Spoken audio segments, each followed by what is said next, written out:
On June 28, 1776, British ships sailed into Charleston Harbor and opened fire on a tiny fort on Sullivan's Island. Because of the ingenious and quick thinking of South Carolina Governor John Rutledge and Colonel William Moultrie, the British were defeated, and henceforth Carolina Day was born.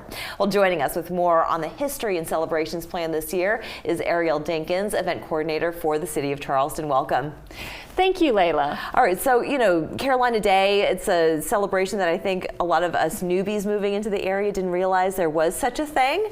So I kind of gave a little bit of the history, but maybe you could go a little bit more in depth. Yeah, so backtracking a little bit, the colonies at this point are already in revolt. We've got, of course, we're familiar with Bunker Hill, Lexington, and Concord, but there hadn't been a major decisive victory against the British up until that point. So both the British and the Americans recognize how important Charleston is as a central port in the South, and they know that the city is going to fall under assault. So John Rutledge orders that fort built out on Sullivan's Island, and of course it does come under assault. They ingeniously use that palmetto log design. Yeah. It turns out to be very spongy. It deflects the British assault. And the British, too, didn't have quite the intelligence they thought they did. They thought they could ford the water going from the Isle of Palms, which wasn't accurate at all. So between those two things, it turned into a massive victory for Americans. So it was human ingenuity, it was geography, it was topography, it was all kinds of things that helped save Charleston from the British, as it were. So during Carolina Day, of course, this is a great source of pride for people who are born here, who have ancestors who were born here as well. So amongst some of the celebrations, how do people celebrate here in South Carolina? Oh goodness, well there's all kinds of special events that we have. There's reenactments that typically occur out at Fort Moultrie, which was the location for Fort Sullivan, but it's been renamed Fort Moultrie in his honor. There's parades down Broad Street. Usually the Daughters of the American Revolution also have special events occurring in various locations as well. And in fact, today, the Palmetto Society, they're going to be doing a full day of events from morning until evening. So this is all in celebration of the 245th anniversary. So this is kind of a mile marker of a year.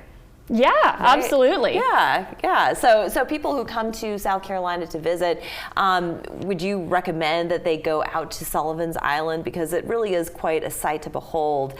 Just what's been left behind. And absolutely, Sullivan's Island and Fort Moultrie are great to view American history. Of course, they have all of those events for Carolina Day, but Fort Moultrie has also been involved in other parts of American history as well, so you can really get a broad scope of South Carolina's role in the nation. So after 1776, how did Fort Moultrie become really a very important monument as the years progressed? Well, it sort of becomes overshadowed as a defensive structure by Fort Sumter, but it's still going to be used in like World War I, for example. That's where they're going to mount their defenses against U-boats, is going to be at Fort Moultrie, so you can still see World War I related artifacts there at that location. Yeah. It's also a site for African American history as well. Right, indeed. Now, before you started working for the City of Charleston, did you have any idea about the history here? Is this something that you always kind of had a fascination with, because you speak to it so well?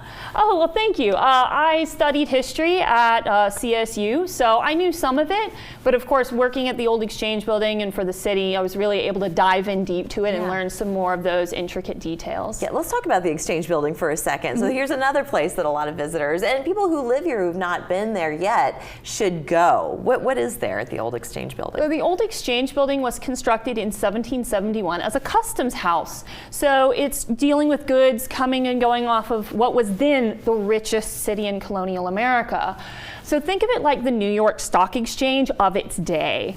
But in 1780, the British come, they take over the city, and when they do, they convert the cellar into a prison. And the conditions there are so harsh, it becomes known as the Dungeon of Charlestown, which is possibly one of the things it's more famous for today. But it's also where we ratify the Constitution and entertain President George Washington. So today it's a museum dedicated to the American Revolution and the colonial era. I've been down in the bowels of the dungeon, and it is definitely not a place where you'd want to to spend very much time. No, no. Well, Ariel, I want to thank you so much for sharing all of this with us. Our history here is so rich, so important to the development of the country as a whole, that it really would behoove all of us to kind of dig into some history books and to learn about it. But you've started us on that path. Thank you so much. Thank you. Thanks. We're back after this.